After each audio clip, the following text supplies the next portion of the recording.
Utang Kejagung di kasus Tom Lembong.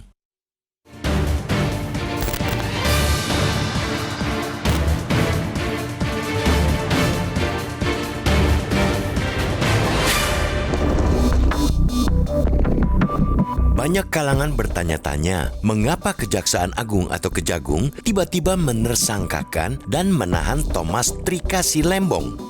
Pertanyaan itu terus menggelayut sebab hingga kemarin atau 2 hari setelah menahan Tom Lembong, Kejagung belum juga bisa mengungkap adanya aliran dana ke Menteri Perdagangan 2015-2016 itu. Dengan begitu, kasus korupsi yang disangkakan ke Tom Lembong masih bersandar pada penilaian Kejagung bahwa kebijakan impor gula saat Tom menjadi Menteri Perdagangan tidak tepat karena Indonesia tengah surplus gula.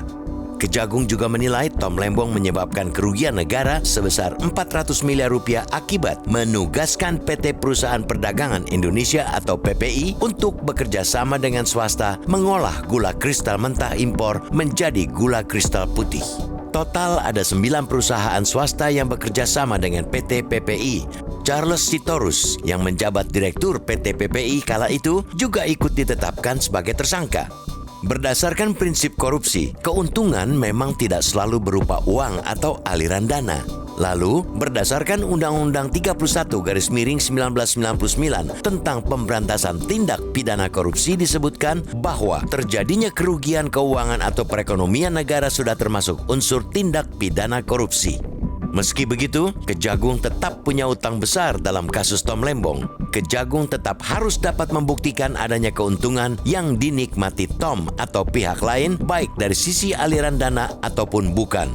Kita pun menuntut hal tersebut dapat diungkapkan segera mengingat pemeriksaan kasus itu dikatakan Kejagung sudah dilakukan sejak 2023. Tanpa hal itu, penangkapan Tom Lembong akan terus memantik pertanyaan bahkan kecurigaan. Salah satu kecurigaan banyak kalangan ialah adanya motif lain di luar motif penegakan hukum dari penangkapan Tom Lembong. Selain itu, tidak mengherankan bila muncul kesimpulan bahwa ada tendensi tebang pilih dalam kegiatan penerungkuan Tom Lembong. Sebab bila perkara yang menjerat Tom ialah kebijakan impor gula, hal serupa juga dilakukan Mendak lainnya, baik sebelum maupun setelah era Tom Lembong. Bahkan hingga kini impor gula masih terjadi. Bahkan jumlah impor gula yang dilakukan Mendak terakhir di era pemerintahan Jokowi, yakni Zulkifli Hasan, 3 kali lipat lebih besar ketimbang impor era Tom Lembong. Jika Tom mengimpor 5 juta ton gula selama setahun menjabat, Zulkifli mengimpor 18 juta ton gula selama 2022 hingga akhir pemerintahan Presiden Joko Widodo.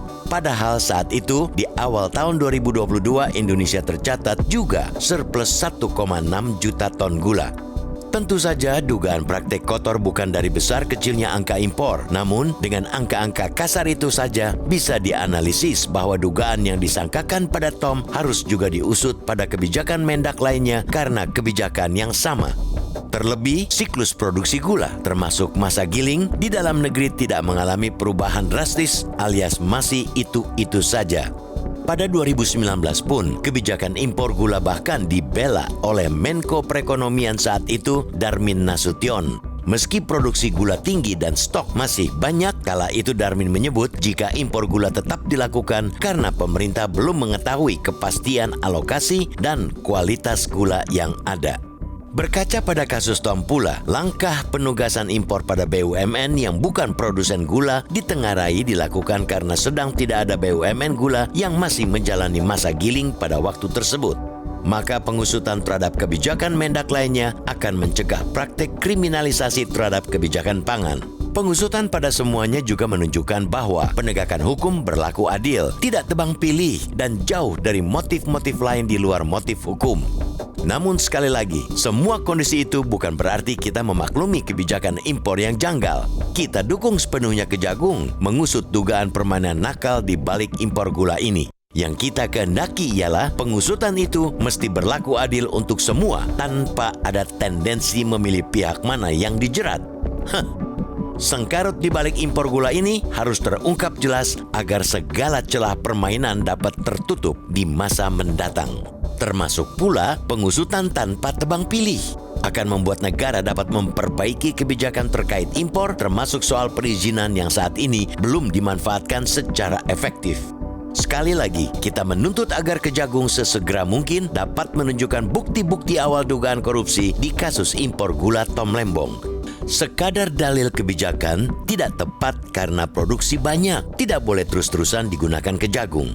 Kejagung harus menyadari bahwa kebijakan pangan bukan hanya memengaruhi semua pelaku dalam mata rantai produksi industri, termasuk petani, melainkan juga keamanan pangan dan stabilitas harga.